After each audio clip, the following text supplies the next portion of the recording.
The cake sits untouched on the kitchen counter, 19 candles melting into pools of pink wax. The number feels like a mockery now, each dripping candle marking another year of pretending we were a real family. I'm Zoe, and this is the day my parents decided I wasn't worth keeping around anymore. We've been meaning to tell you, Mum says, her manicured fingers wrapped around her coffee mug, like it's some kind of shield. Your father and I are moving to Italy. The villa's already purchased. The words hit me like a slap. I look at Dad, hoping to see some hint of disagreement, but he's absorbed in his phone, probably checking stock prices or whatever else matters more than his daughter. When?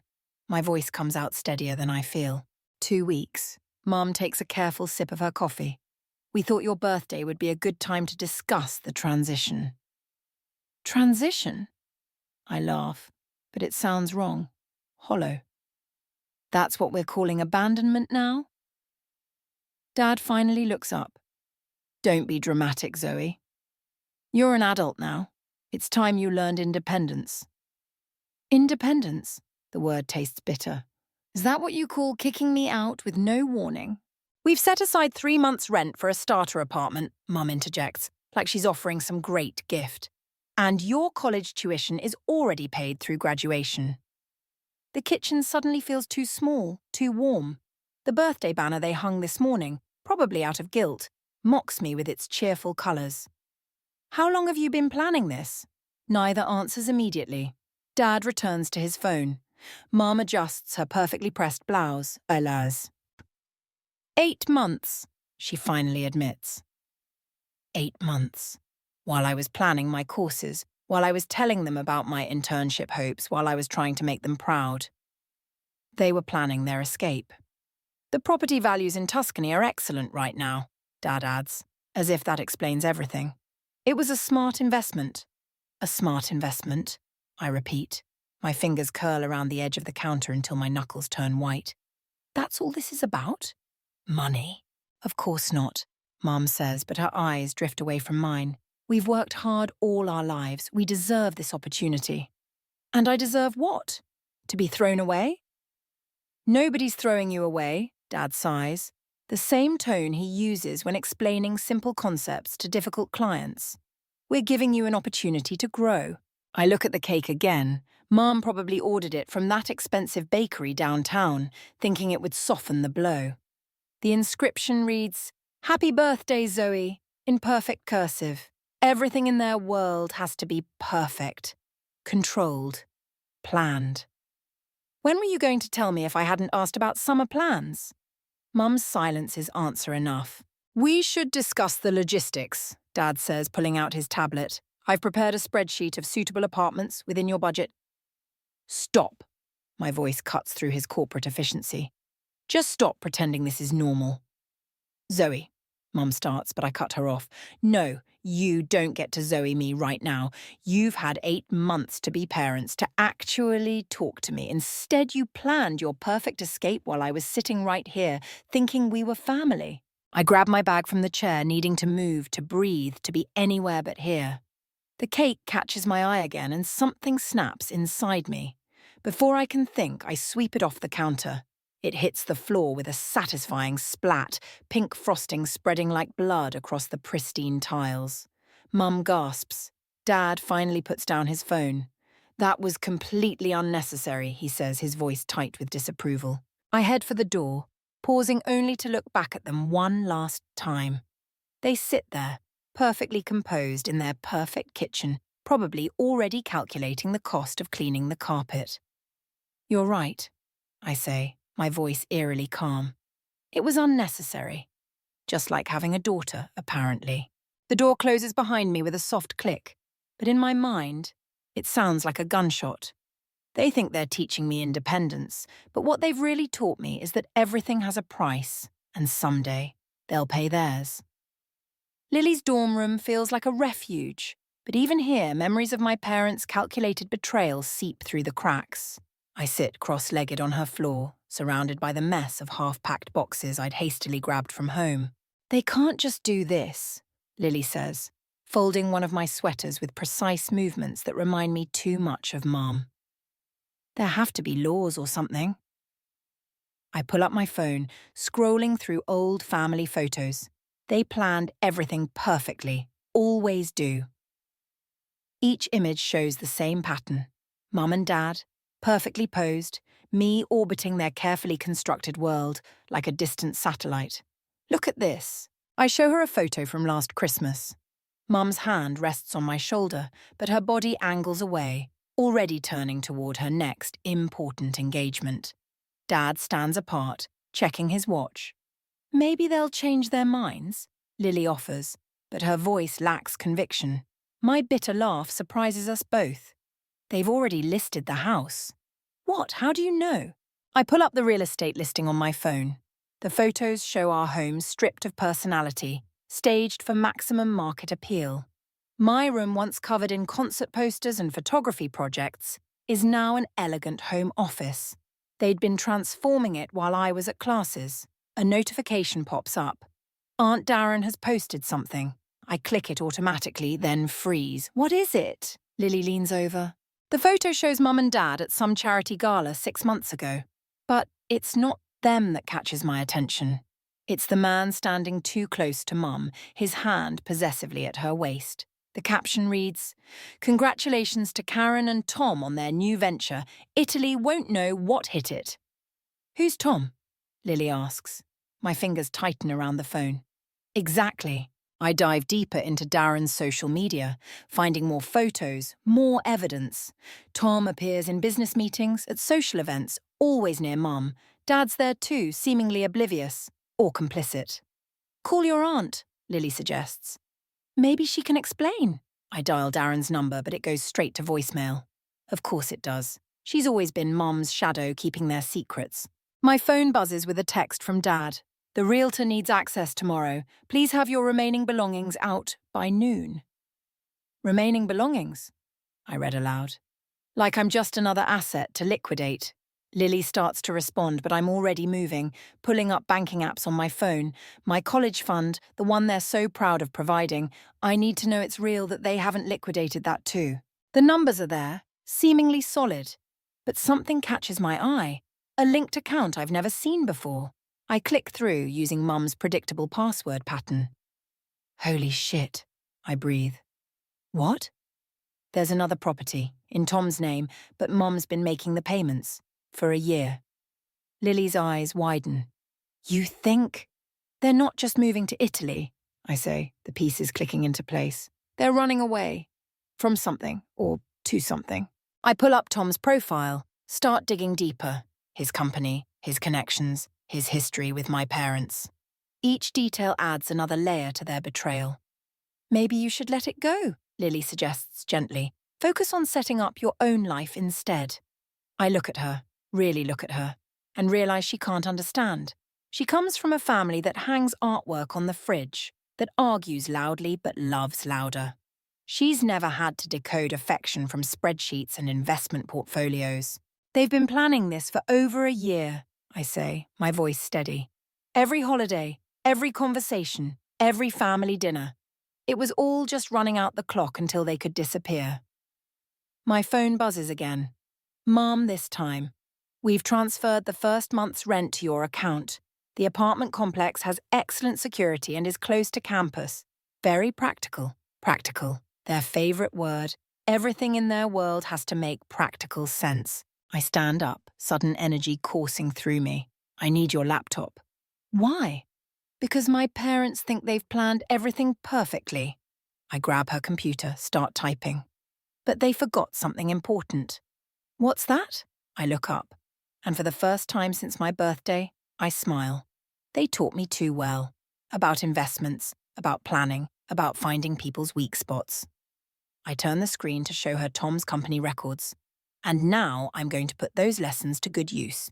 3 days of digging through financial records have left my eyes burning. But what I've found makes sleep impossible. Tom's company isn't just a business venture. It's a carefully constructed house of cards, and my mother's fingerprints are all over it. I reach for my phone when it buzzes. Aunt Darren. I know what you're doing, she says without greeting. Stop. Funny, I was about to call you about those photos you posted. I keep my voice steady, though my heart pounds. The ones with Mum and Tom, dating back months before Dad supposedly knew about Italy. Silence stretches between us. Then, come to my apartment. Now. Why should I? Because I have something you need to see. She pauses. And because you don't know what you're getting into. 20 minutes later, I'm sitting in Darren's pristine living room, watching her pull files from a safe hidden behind an abstract painting. Her hands shake slightly.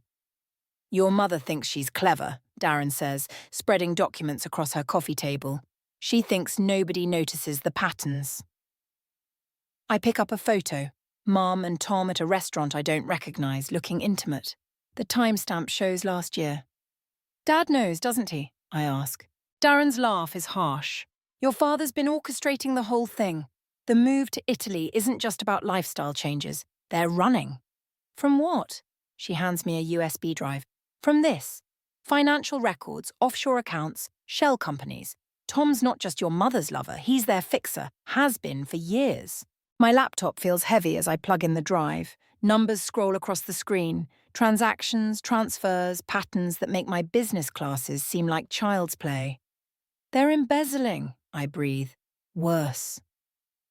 Darren pulls up a specific folder. They're laundering money for some very dangerous people. And now they're trying to disappear before it all collapses. My throat tightens. Why are you showing me this? Because you're not the only one they've betrayed. Her voice cracks slightly. 20 years ago, your mother convinced me to invest everything I had in one of their special opportunities. I lost everything, had to rebuild from scratch while they got richer. A notification pops up on my phone. Mum, asking about my new apartment setup. The casual concern feels obscene now. Why didn't you expose them? I tried. Darren's smile is bitter. They're too careful, too connected. But now, she looks at me intently. Now they're vulnerable. They're rushing, making mistakes. I stare at the evidence before me, my mind racing. The Italy move. It's happening too fast. They're scared. Exactly. Darren leans forward. And scared people make mistakes. My phone buzzes again. Dad this time, sending a document about accessing my trust fund, with strings attached. Always strings. They think they can control me with money, I say, my voice hardening. Like they control everything else. They underestimate you. Darren stands, walks to her window. Just like they underestimated me. I look at her rigid posture, seeing years of suppressed rage. What are you suggesting? She turns, and I see something dangerous in her eyes. I'm suggesting we give them exactly what they deserve. I have the evidence, you have the access. Together, we could destroy them, I finish. But, she adds, you need to be certain. Once we start this, there's no going back. These aren't just rich people playing games, there are dangerous people involved. I pull up Mum's latest text, read it again. The apartment has excellent security, very practical, safe, controlled. Everything in their world is about maintaining the perfect facade while rot festers underneath. I'm certain, I say, closing my laptop. But we do this my way. Smart, calculated. Darren nods slowly. Like mother, like daughter. The words should sting, but instead they feel like armor. They taught me well. About money, about power, about keeping secrets. Now it's time for the student to surpass the teachers. My phone buzzes one final time. A photo from Mum, her and Dad at their favourite restaurant, celebrating their new chapter. I show it to Darren.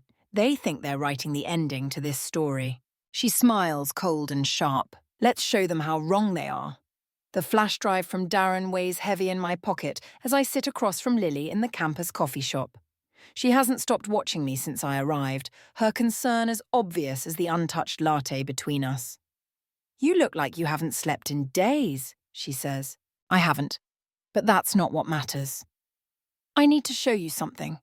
My hands shake slightly as I pull out my laptop, but once you see it, you can't unsee it. Zoe, you're scaring me. The financial records fill the screen. Transactions, shell companies, carefully hidden patterns of fraud.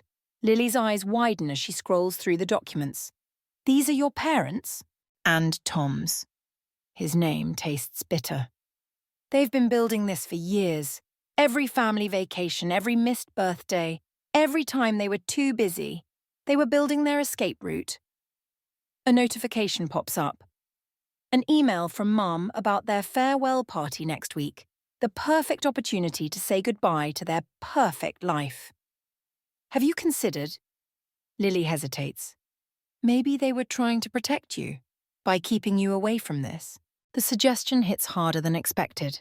I close the laptop, needing to move. Protection looks like love, Lily, not abandonment. My phone buzzes. Darren.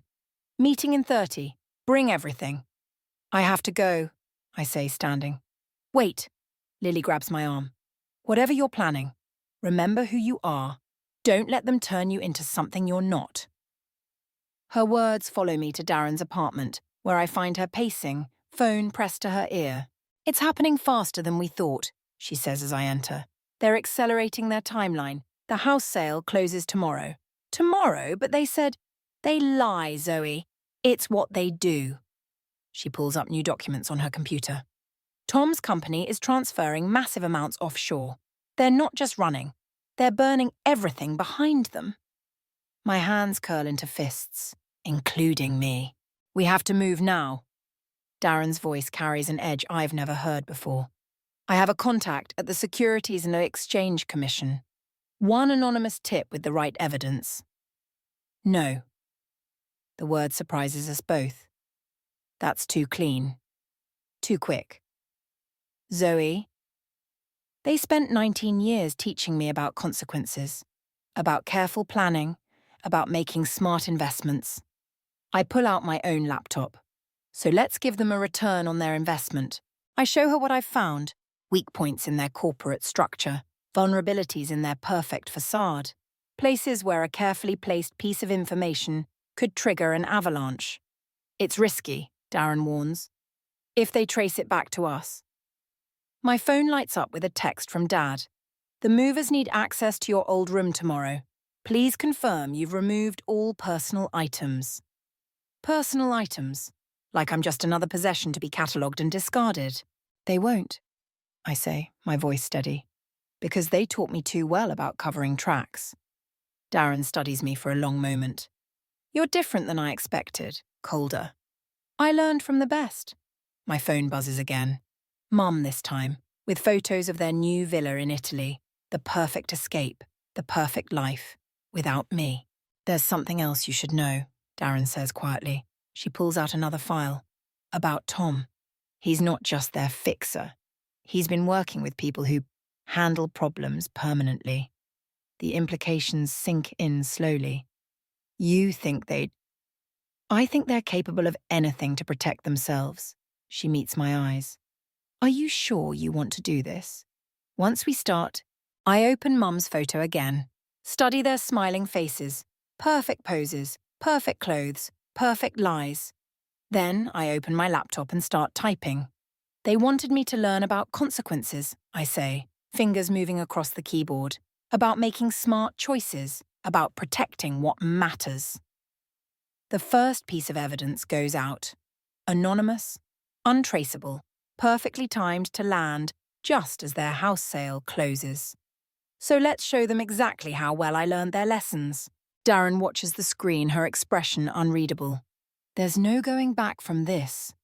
I think of Lily's warning about not letting them change who I am, but maybe that's the point. Maybe this is who I've always been, shaped by their careful lessons in calculation and control.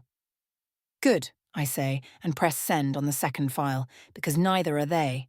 The farewell party invitation sits on my screen like a challenge. Mum's perfect cursive, announcing their new chapter celebration this weekend. My fingers hover over the keyboard as I craft my RSVP. You're actually going? Darren asks from across her living room, surrounded by our growing web of evidence. They expect me to decline. I hit send on my acceptance. The perfect excuse for them to paint me as the ungrateful daughter who couldn't even say goodbye. My phone lights up. Mum's response is immediate. Wonderful! Wear the blue dress I bought you for graduation. The blue dress I returned months ago when I found the receipt showing she'd bought the same one for Tom's daughter. We're not ready, Darren warns, gesturing at her monitors displaying our carefully laid plans. The SEC investigation is still preliminary. If we move too fast, a notification interrupts her. Another anonymous tip has landed, this one about Tom's offshore accounts. The dominoes are starting to fall. They're selling the house tomorrow, I remind her. We don't have time to wait. My laptop pings with an email from Dad's attorney about signing papers to release my trust fund. With conditions, of course. Always conditions. Darren's phone rings. Her face tightens as she answers. When? A pause. Are you sure? She puts it on speaker. The feds are moving faster than expected, her contact says. Someone else is feeding them information. Someone with inside access. My stomach drops. Tom? Or your father, Darren suggests. He always was good at saving himself first. Another email arrives, from an address I don't recognize. Inside is a single photo, me and Darren, meeting at a coffee shop yesterday. The subject line reads, "Choose carefully." Darren sees it and goes still. They know. No, I say, pulling up the email's metadata. They're phishing. The photo's from Tom's people, but they don't know what we're doing. Not yet. We should stop. The party's in 2 days. I cut her off, opening my laptop. Everything we've built, every piece of evidence, every careful leak. It all leads to that moment. It's too dangerous now. It's always been dangerous. I pull up the final piece of our plan, the evidence that would destroy not just their reputations, but their entire carefully constructed world. You said it yourself, they're capable of anything to protect themselves. Which is exactly why. My phone buzzes with a text from Lily. Your mum just called me. She's worried about you. Says you've been acting erratic. Of course. They're already building their defense. The unstable daughter, the concerned parents, the tragic misunderstanding. They're trying to get ahead of it, I say, showing Darren the text. Control the narrative. Maybe... Darren hesitates. Maybe that's not the worst thing. If they think you're unstable, they might let their guard down. I study her expression, remembering Lily's warning about not letting them change who I am. But there's something in Darren's eyes. A hunger that mirrors my own. The party, I say slowly. Everyone they care about will be there. Their whole carefully curated social circle. The perfect audience. I open the final file. The one we've been saving. The one that would destroy not just their reputations, but their freedom. If we do this, I say, there's no middle ground, no possibility of reconciliation. Ever. Darren's laugh is bitter. Was there ever? My phone lights up with another text from Mum. Don't forget, the blue dress. Everything needs to be perfect. Perfect. Their favourite word. Their perfect life. Their perfect escape. Their perfect daughter, who never quite measured up. I start typing, preparing the final pieces of our plan. They taught me that everything worthwhile requires sacrifice. And what are you sacrificing? Darren asks quietly. I think of Lily's concern, of the daughter I used to be, of the person I might have become in a different life. Whatever's left of me that isn't already like them. The invitation to their farewell party glows on my screen, a beacon pointing toward destruction. 2 days until everything changes. 2 days until I show them exactly what their perfect parenting created. I press send on the final email, setting our endgame in motion. Time to give them the daughter they deserve. The farewell party glitters with false warmth, crystal glasses catching light like ice. I adjust my dress, not the blue one Mum wanted, but a sharp black number that feels like armour. Around me, their carefully curated social circle mills about, drinking expensive wine and trading practiced smiles. Darling, you came? Mum air kisses my cheek, her perfume a suffocating cloud. Though we discuss the blue dress. Plans change, I say. Isn't that what you taught me? Her smile tightens almost imperceptibly. Behind her, Tom watches our exchange, his hand possessive on her waist. Dad's across the room, charming potential investors for their Italian venture. My phone vibrates, Darren's signal, everything's in place. Speech time, Mum announces, clinking her glass. The crowd turns, expectant. Mark, darling, Dad steps forward perfectly composed in his tailored suit. Karen and I are overwhelmed by your support as we embark on this new chapter. I slip through the crowd toward the study where Darren waits by Dad's computer. Done? She nods, face pale. But Zoe, there's something… Not now. I check my watch. The SEC's anonymous tip line should be receiving our evidence package any minute. A shadow falls across the doorway. Quite a party, isn't it? Tom. His smile doesn't reach his eyes. Shouldn't you be supporting your partner's big moment? I ask. Funny thing about partners. He steps into the room. They tend to share secrets, like deleted emails, hidden accounts, ambitious daughters with scores to settle. My heart pounds, but I keep my voice steady. I don't know what you're talking about. No. No? He pulls out his phone, shows me a screen full of familiar documents, our evidence, our plans, everything we've built. Your aunt's encryption needs work. Darren makes a small sound. I turn to her, see the guilt in her eyes. I'm sorry, she whispers. They found out last week, threatened to expose my own involvement unless she helped us understand exactly what her beloved niece was planning, Tom finishes. Family loyalty only goes so far, right? The sound of applause filters in from the main room, Dad finishing his speech. Soon they'll notice I'm missing. What do you want? I ask Tom. Smart girl. Always practical, just like your parents taught you. He shows me another document. A confession, my name at the bottom. Sign this. Admit to attempting corporate espionage out of jealousy over your parents' success. We'll handle the rest quietly. And if I don't? His smile turns cruel. Then we'll handle it loudly, with evidence of your aunt's past frauds, your own illegal activities, everything that would destroy both your futures. Mom appears in the doorway, Dad beside her. No more pretense in their expressions. It's for the best, honey, Mum says softly. A clean break. You can start fresh, away from all this. Like you were planning to do? I laugh, the sound harsh. Running away to Italy with your lover while Dad pretends not to notice? Dad's face doesn't change. Sometimes practical solutions require emotional compromises. Sign it, Zoe, Darren pleads. Please. They'll destroy us both if you don't. My phone buzzes. Lily, probably wondering where I am. The party continues outside, oblivious to the drama unfolding in this room. You taught me well, I say, taking the confession. About consequences, about protecting what matters. We did, Dad agrees, so make the smart choice. I look at them. Mum and her carefully maintained facade, Dad and his practical solutions, Tom with his predatory smile, Darren with her desperate eyes. A perfect tableau of everything wrong with this family. You're right. I pull out a pen. You did teach me well. The confession sits before me, waiting for my signature. Outside, glasses clink and laughter flows. One signature to end it all, not with the bang we planned, but with a whimper. My phone buzzes again. Not Lily this time, but a news alert. The first story has broken. Not from our evidence, but from someone else. The headline glows. Major financial fraud investigation launched. Tom's phone rings, then Dad's, then Mum's. Sometimes the best revenge isn't what you do, but what you make others think you might do.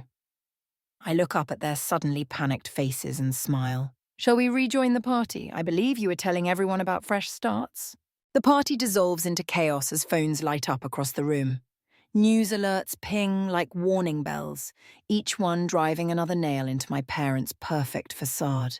I stand in the doorway between the study and the main room, watching their world unravel in real time.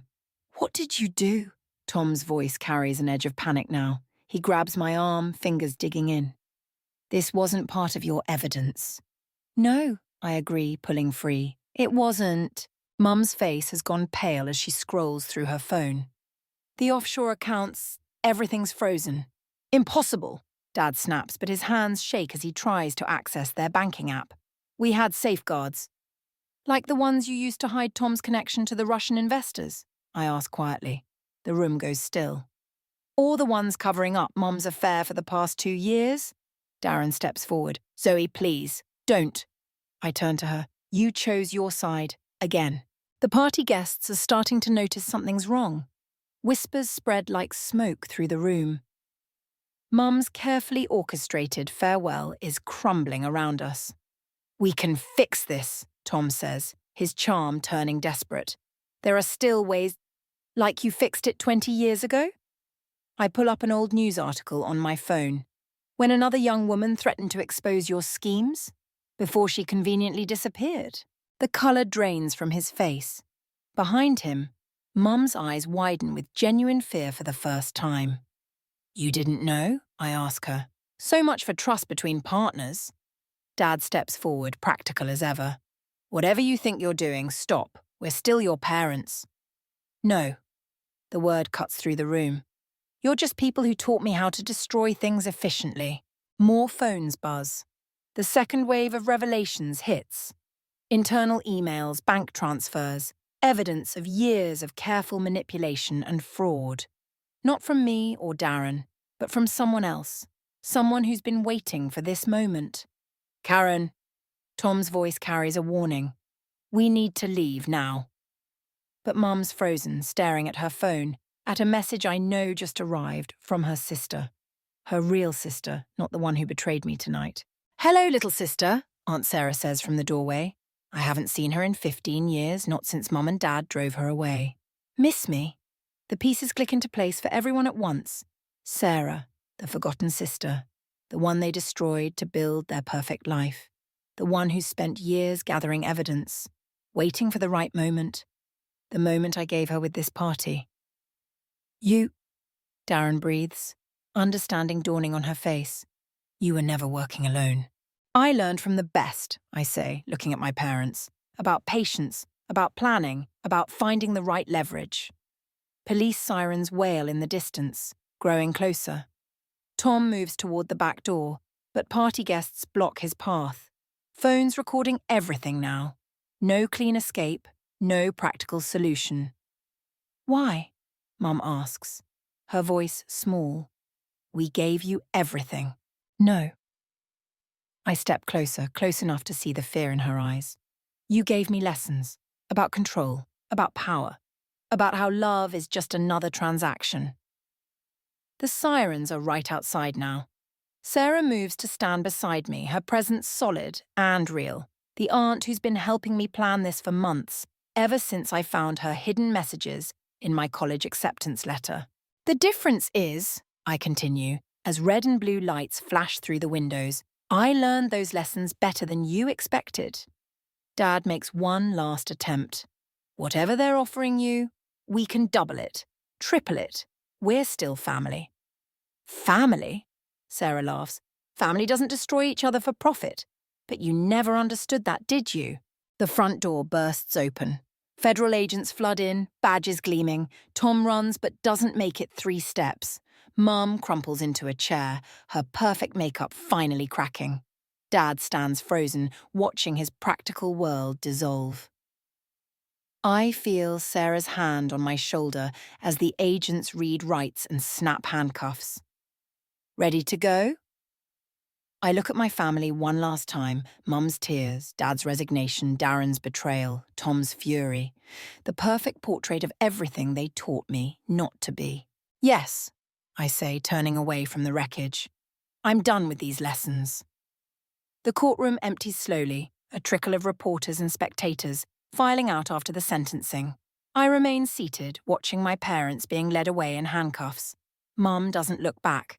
Dad does, just once, his face a mask of practical resignation. Sarah touches my shoulder. Ready. I nod, but don't move. The evidence folders still sit on the prosecution's table.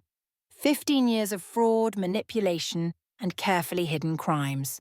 My contribution was just the final piece, the spark that lit the powder keg Sarah had spent years assembling. Ms. Mitchell? The prosecutor approaches, holding out a business card. The FBI would like to discuss potential positions in our financial crimes division. Your insight during this case was remarkable. I take the card, feeling its weight. Another lesson learned from my parents. How to Turn Knowledge into Power. Outside, Lily waits on the courthouse steps. She hands me a coffee without comment, studying my face. "Did it help?" she asks finally. "Getting revenge?" Before I can answer, my phone buzzes. A text from Darren, her first contact since the party. "They were right about one thing. You learned well." I delete it without responding. "You know what's strange?" I tell Lily, watching reporters swarm around Tom as he's led to a different police car. I kept waiting to feel triumphant, or guilty, or something. And I feel... I search for the word. Empty. Like I've been holding my breath for months and finally exhaled, but there's no relief. Just space. Sarah joins us carrying a folder of her own. "The house sale was reversed. It's yours now if you want it." The perfect house, the perfect prison, the perfect symbol of everything they valued more than love. "Sell it," I say. "Use the money for your foundation." She nods, understanding. Her foundation helps kids from emotionally abusive homes. The legacy she built from her own scars. My phone buzzes again. An email from Dad's attorney. "Your father wishes to speak with you regarding inheritance matters." Always practical, even now. Always trying to maintain control through money and manipulation. Delete. "There's something else," Sarah says quietly. "Karen, your mum, she left this for you." She hands me an envelope, thin and white. Inside is a single photo. Me at 5 years old, laughing on a swing set. On the back, in Mum's perfect handwriting, "I'm sorry I couldn't be what you needed, but you became stronger than I ever was." The words blur slightly. Not from tears. I haven't cried since that birthday cake hit the floor. But from something else. Something that feels like release. "The FBI offer," Lily says, nodding at the card I'm still holding. "Are you going to take it?" I look at the card again, then at the photo. My parents taught me to see patterns, to understand systems, to exploit weaknesses. They thought they were teaching me business. Instead, they taught me how to dismantle the very things they built. Maybe, I say, but not because of them, because of what I choose to do with those lessons. Sarah smiles slightly. "Ready to go home?" Home. Not the perfect house or the new apartment or any physical space. Something else entirely. I take one last look at the courthouse, where my parents are probably being processed for transfer. They'll serve their sentences in separate facilities. Practical considerations, the judge said. Their perfect life dismantled piece by piece, just like they tried to do to me. "You never answered my question," Lily says as we walk away. "Did revenge help?" I think about the emptiness inside, the space where anger used to live, about Mum's note and Dad's final glance and all the lessons they never meant to teach. "No," I say finally. "But this does." I hand her the photo, then the business card, then pull out my phone and delete every saved article about the case. About them, about what happened. "What's this?" she asks. "Moving forward," I answer, "on my terms." The sun hits the courthouse steps, casting long shadows behind us. Ahead, the city sprawls wide and open, full of possibilities that have nothing to do with revenge or family legacies or perfectly controlled facades. I step forward, leaving the shadows behind.